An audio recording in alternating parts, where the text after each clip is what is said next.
Hi friends. आज जो SSC MTS के लिए जीके जीएस का जो कि इम्पोर्टेंट क्लास चल रहा था और उसका सेट जो है ये आज हमारा 3 होने वाला है। ठीक है, कौन सा होने वाला है? ये 3 होने वाला है। इसे हम पहले 2 सेट कर चुके हैं और इसका टारगेट जो कि क्या लेकर चल रहा है, इसका टारगेट चल रहा है, इस क्लास का टारगेट यही चल रहा है कि 2 मई।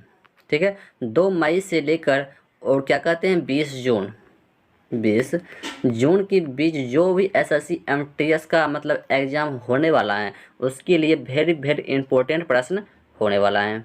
क्या होने वाला है? तो वेरी वेरी इंपॉर्टेंट प्रश्न होने वाला है। इसलिए यदि चैनल पर नए आए हैं तो चैनल को सब्सक्राइब करके बेल आइकन को जो है प्रेस कर लेना है, ताकि एसएससी एमटीएस के रिलेटेड कोई भी अपडेट होगा जो कि सबसे पहले आप तक पहुंच जाएगा। और यह क्लास डेली रात में 9 बजे होता है, जैसा कि आप सभी को पता चल ही गया होगा। तो चलिए प्रश्न को स्टार्ट कर लेते हैं। तो प्रश्न है कि भारत के राष्ट्रपति ने जून 2020 में बैंकिंग नियमन यानी कि संशोधन अध्यादेश 2020 प्रख्यापित किया और इस अध्यादेश की प्रमुख विशेषता निम्नलिखित में से कौन सी है? देखो, इसकी प्रमुख विशेषता ये ऑप्शन नंबर डी हो जाएगा। क्या हो जाएगा? ऑप्शन नंबर डी हो जाएगी। भारत के राष्ट्रपति ने जून 2020 में बैंकिंग नियम संशोधन अध्यापन की 2020 प्रख्यापित किया, जिसकी प्रमुख विशेषता शहरी और बहुराज्यीय सहकारी बैंकों को भारतीय रिजर्व बैंक को देख रेख में लाना है। ठीक है, तो चलिए देख लेते हैं नेक्स्ट प्रश्न को।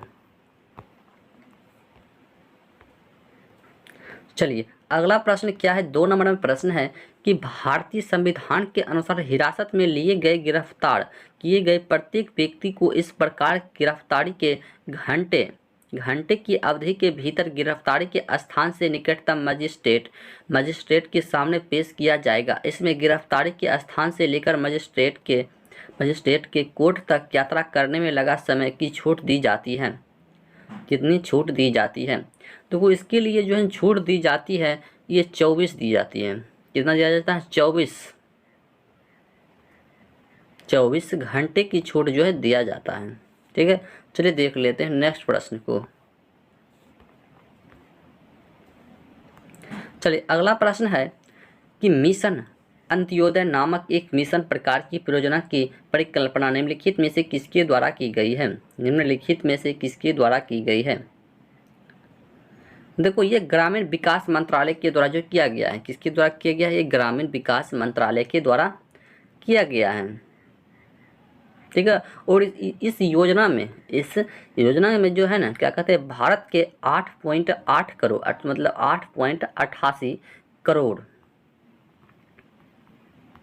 88 करोड़ जो है ना परिवार जो आर्थिक और सामाजिक रूप से पिछड़े हैं और जो कि क्या है शामिल भी किया गया है, जिसमें बहुआयामी अभावों से मतलब ग्रसित, जैसे मतलब जो है ना भूमि मतलब निहितता, एकल महिलाओं के नेतृत्व, मतलब यही सब मतलब इसके अंतर्गत आएगा। और इस योजना को जो है 3.5 लाख से अधिक गाँवों में भी संचालित किया जा रहा है। ठीक है, तो चलिए देख लेते हैं नेक्स्ट प्रश्न को। चलिए अगला प्रश्न है 4 नंबर कि निम्नलिखित में से किसने मार्च 2020 में तीसरे वार्षिक हॉकी इंडिया पुरस्कारों में प्लेयर ऑफ द ईयर पुरस्कार की श्रेणी में हॉकी इंडिया ध्रुव मतलब बत्रा पुरस्कार जीता था? बत्रा पुरस्कार जीता था। देखो, ये कौन जीता था? ये मनप्रीत सिंह जीता था। कौन जीता था? ये मनप्रीत सिंह जो है जीता था, यानी कि ऑप्शन डी हो जाएगा। चलिए देख लेते हैं नेक्स्ट प्रश्न को। अगला प्रश्न है कि पद्म भूषण 2020 के प्राप्तकर्ताओं में से एक जगदीश सेठ को निम्न में से किस क्षेत्र में पुरस्कार मिला है? एक जगदीश सेठ को निम्न में से किस क्षेत्र में पुरस्कार मिला है? देखो, ये साहित्य और शिक्षा के क्षेत्र में जो है इसे पुरस्कार मिला है, यानी कि ऑप्शन नंबर सी हो जाएगा, साहित्य और शिक्षा के क्षेत्र में। चलिए देखते हैं नेक्स्ट प्रश्न को। चलिए अगला प्रश्न क्या है 6 नंबर कि निम्नलिखित में से कौन सा नृत्य हिमाचल प्रदेश में प्रचलित है? ऐसा कौन सा नृत्य है जो कि हिमाचल प्रदेश में क्या है प्रचलित है?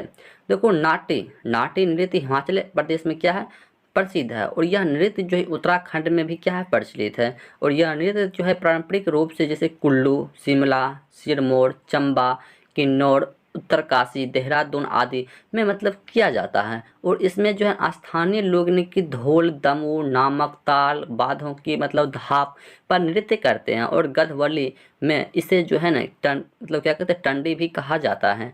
तो इसका सही आंसर जो ऑप्शन नंबर डी हो जाएगा, नाटी। क्या हो जाएगा? यह नाटी हो जाएगा। चलिए देख लेंगे नेक्स्ट प्रश्न को।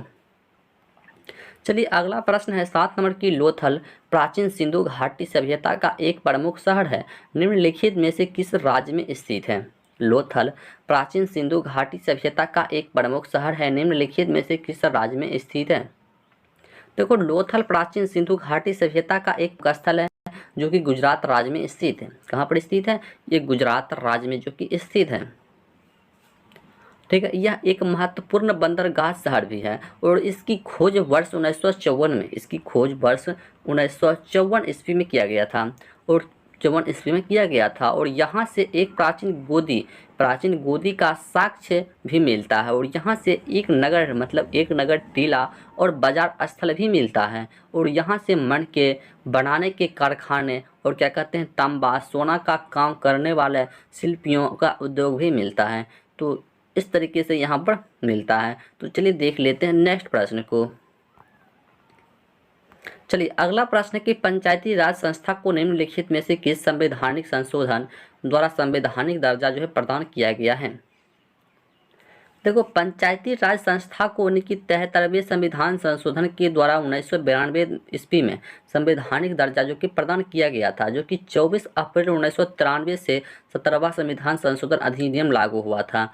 इनकी इसका सही आंसर की हम बात करें तो ऑप्शन के अनुसार इसका सही आंसर जो है ऑप्शन नंबर सी हो जाएगा। ठीक है, ऑप्शन नंबर सी हो जाएगा। चलिए देख लेंगे नेक्स्ट प्रश्न को।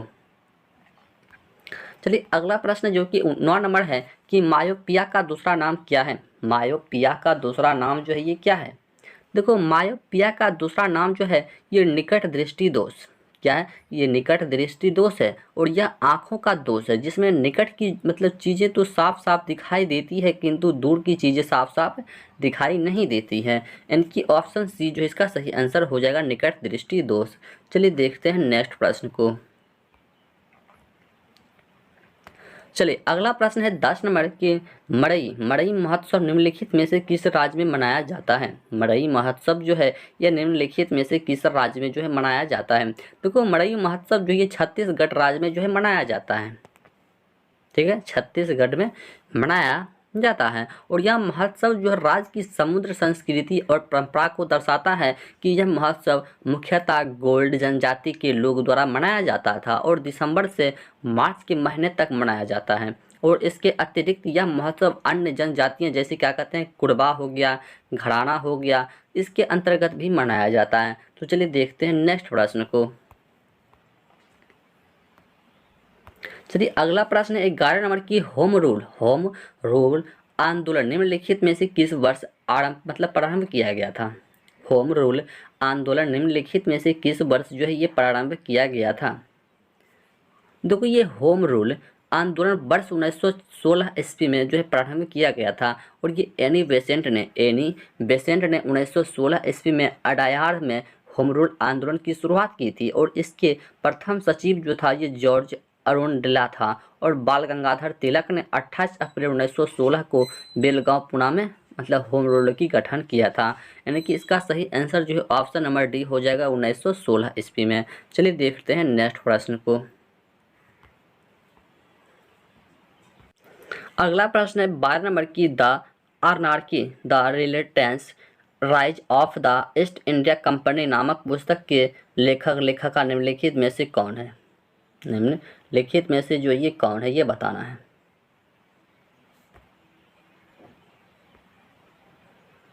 ठीक है, देखो इसका लेखक लेखिका जो है ये कौन है? देखो, ये विलियम डेल रिम्पल, यानी कि ऑप्शन सी हो जाएगा, विलियम डेल रिम्पल। चलिए देखते हैं नेक्स्ट प्रश्न को। प्रधानमंत्री मुद्रा योजना में किशोर ऋण के अंतर्गत अधिनियम कितना बैंक को अनुवेग किया गया है? देखो, प्रधानमंत्री मुद्रा योजना के तहत किशोर योजना के अधिकतम में 5 लाख का ऋण प्रदान किया गया है। कितना का किया गया है? ये 5 लाख का जो है ऋण प्रदान किया गया है।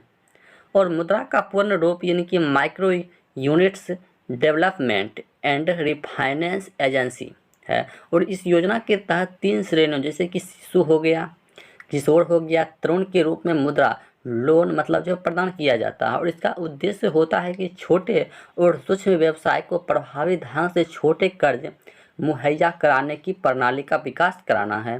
ठीक है, तो चलिए देखते हैं नेक्स्ट प्रश्न को। चलिए अगला प्रश्न है 14 नंबर की निम्नलिखित में से अर्थशास्त्र के विषयों के आयन की वृद्धि और उपयोगिता पर ध्यान केंद्रित करने वाला पारंपरिक दृष्टिकोणों से इतर में ले गए, जिसमें से व्यक्तिगत अधिकारों यानी कि क्षमताओं और स्वतंत्रता और अधिकारों पर अधिक जोर दिया गया है। यानी कि किस पर जो है अधिक जोर दिया गया है ये बताना है। देखो ये एडम स्मिथ सॉरी क्या कहते हैं, ये अमर्त्य सेन पर ज़्यादा जोर दिया गया है। अमर्त्य सेन पर जो सबसे ज़्यादा जोर दिया गया है, यानी कि ऑप्शन सी हो जाएगा। चलिए देखते हैं अगला प्रश्न। अगला प्रश्न है 15 नंबर की सुंदरवन डेल्टा डैश नदियों द्वारा निर्मित है। सुंदरवन डेल्टा जो है यह डैश नदियों द्वारा जो है निर्मित है। देखो ये सुंदरवन डेल्टा जो है गंगा ब्रह्मपुत्र नदियों द्वारा क्या है निर्मित है और यह भारत तथा बांग्लादेश में स्थित है, जो कि विश्व का सबसे बड़ा डेल्टा भी है और इसका निर्माण कई द्वीपों के समीप से हुआ है और ये डेल्टा सदाबहार वनों और क्या कहते हैं खाड़े दलदल से भरे हैं और यहाँ पर विश्व प्रसिद्ध बंगाल टाइगर पाया जाता है। यानी कि ऑप्शन नंबर ए हो जाएगा कि गंगा और ब्रह्मपुत्र नदी। चलिए देखते हैं अगला प्रश्न को। चलिए अगला प्रश्न है 16 नंबर कि निम्नलिखित में से किस अधिनियम ने भारत के साथ व्यापार के मामले में ईस्ट इंडिया कंपनी के एकाधिकार को समाप्त कर दिया है। देखो ये 1813 का चार्टर अधिनियम जो कि समाप्त कर दिया है, यानी कि ऑप्शन बी हो जाएगा। चलिए देखते हैं अगला प्रश्न को। चलिए अगला प्रश्न है 17 नंबर के निम्नलिखित में से किस देश ने मार्च 2020 में अपने आईसीसी यानी कि T20 महिला विश्व कप का खिताब को मतलब क्या किया था बरकरार कर रखा था। देखो वर्ष 2020 में ऑस्ट्रेलिया में आयोजित हुए महिला T20 विश्व कप में ऑस्ट्रेलिया विजेता बना। ठीक है, यह विश्व कप टूर्नामेंट का 7वां संस्करण था और इस क्रिकेट टूर्नामेंट का उप विजेता भारत बना था और यह ऑस्ट्रेलिया का अपना 5वां खिताब था। लेकिन वर्ष 2022 में महिला क्रिकेट विश्व कप 2022 का आयोजन न्यूजीलैंड में किया जाएगा। कहाँ पर किया जाता है? 2022 में जो ये न्यूजीलैंड में किया जाएगा। यानी कि इसका सही आंसर जो है ये ऑप्शन नंबर डी हो जाएगा कि ऑस्ट्रेलिया में। चलिए देखते हैं नेक्स्ट प्रश्न को। चलिए अगला प्रश्न है 18 नंबर की निम्नलिखित में से किसे मार्च 2020 में यानी कि मेरा राष्ट्रपति रामनाथ कोविंद द्वारा राज्यसभा के लिए नामित किया गया था। देखो मार्च 2020 में राष्ट्रपति रामनाथ कोविंद द्वारा रंजन गोगोई को राज्यसभा के लिए नियमित किया गया था, यानी कि ऑप्शन नंबर ए जो बिल्कुल सही आंसर हो जाएगा। चलिए देखते हैं नेक्स्ट प्रश्न को। अगला प्रश्न है 19 नंबर की प्रत्येक किलोग्राम पर पृथ्वी का गुरुत्वाकर्षण बल लगभग है। देखो प्रत्येक किलोग्राम पर पृथ्वी का गुरुत्वाकर्षण बल लगभग 10 न्यूटन है। कितना है ये? 10 न्यूटन। ठीक है, चलिए देखते हैं अगला प्रश्न। अगला प्रश्न है निम्नलिखित में से कौन सा कथन ऊर्ध्वपातन की प्रक्रिया की सर्वश्रेष्ठ व्याख्या करता है? देखो ये ऑप्शन नंबर डी करता है कि किसी पदार्थ का मध्यवर्ती तरल अवस्था से गुजरे बिना ठोस अवस्था से सीधा ही गैसीय अवस्था में परिवर्तन। ठीक है, चलिए देखते हैं अगला प्रश्न। अगला प्रश्न 21 नंबर कि निम्नलिखित में से किसने ब्रह्म संहिता लिखी थी, जो ब्रह्म समाज का आस्था कथन था और इसमें समाज को सदस्यों के लिए कर्तव्य और दायित्वों की सूची बनाई गई थी। ये देखो ये देवेंद्रनाथ टैगोर। कौन था ये? देवेंद्रनाथ टैगोर, यानी कि ऑप्शन नंबर ए हो जाएगा। चलिए देख लेंगे अगला प्रश्न को। चलिए अगला प्रश्न है 22 नंबर निम्नलिखित में से कौन सा रोग कारक इबोला रोग का कारण बनता है? देखो इबोला रोग का रोग कारक विषाणु होता है। क्या होता है? तो ये विषाणु होता है, यानी कि ऑप्शन डी हो जाएगा विषाणु। देखो इस बीमारी में मनुष्य के शरीर में जो है ना अंदरूनी यानी कि रक्त स्त्राव प्रारंभ होता है, जिससे रोगियों की मृत्यु हो जाती है। और इनकी पहचान की हम बात करें तो सर्वप्रथम वर्ष 1976 में 1976 ईस्वी में इबोला नदी यानी कि कांगो गणराज्य के पास के एक गांव में हुई थी, और इस नदी के नाम पर इसका नाम जो है इबोला रखा गया है। ठीक है, इबोला रखा गया है। चलिए देख लेंगे अगला प्रश्न को। चलिए अगला प्रश्न है 23 नंबर की, यमुना एक्सप्रेस वे किन दो शहरों को आपस में जोड़ता है? यमुना एक्सप्रेस वे किन दो शहरों को आपस में जोड़ता है? देखो, Yamuna express way greater Noida और आगरा शहरों को आपस में जोड़ता है। नोएडा और आगरा,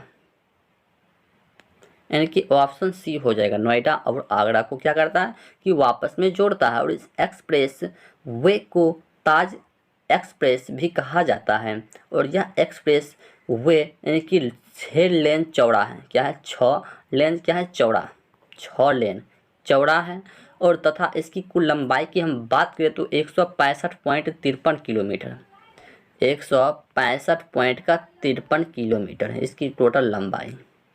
ठीक है, कितना है? तो 165.53 किलोमीटर है। और यह एक्सप्रेस वे उत्तर प्रदेश का पहला एक्सप्रेस है जो कि यमुना एक्सप्रेस वे को यानी कि 9 अगस्त 2012 में पूर्ण कर लिया गया था। और यमुना एक्सप्रेस वे का रख रखाव यमुना प्राधिकरण द्वारा किया गया था। यानी कि इसका सही आंसर ऑप्शन सी हो जाएगा। चलिए देखते हैं अगला प्रश्न को। अगला प्रश्न है 24 नंबर की, वायुमंडल की ऊपरी परतों में ऑक्सीजन के 3 परमाणुओं वाला एक अणु पाया जाता है। यह एक परत बनता है जिसके नाम से जाना जाता है, देखो इसे जो ओस मंडल के नाम से जाना जाता है। किसे नाम जाना जाता है? ओस मंडल के रूप में जाना जाता है। चलिए देखते हैं अगला प्रश्न को। चलिए अगला प्रश्न जो कि लास्ट प्रश्न है कि दुनिया की दूसरी सबसे ऊंची पर्वत चोटी केटू निम्नलिखित में से किस पर्वत श्रेणी में पाई जाती है? देखो यह जो है ना काराकोरम श्रेणी में जो है पाया जाता है। किसमें पाया जाता है? काराकोरम में, मतलब क्या कहते हैं, काराकोरम श्रेणी में जो है पाया जाता है। ठीक है, देखो ये पर्वत श्रेणी की सबसे ऊंची चोटी है। यह एवरेस्ट के बाद दूसरी सबसे ऊंची चोटी है, जिसकी ऊंचाई की हम बात करें तो 8,611 मीटर है। ठीक है, इसकी ऊंचाई है। ठीक है, तो यदि वीडियो अच्छा लगा हो तो चैनल को लाइक एंड सब्सक्राइब जरूर कर ले। मिलते हैं नेक्स्ट वीडियो में, तब तक के लिए जय हिंद, जय भारत।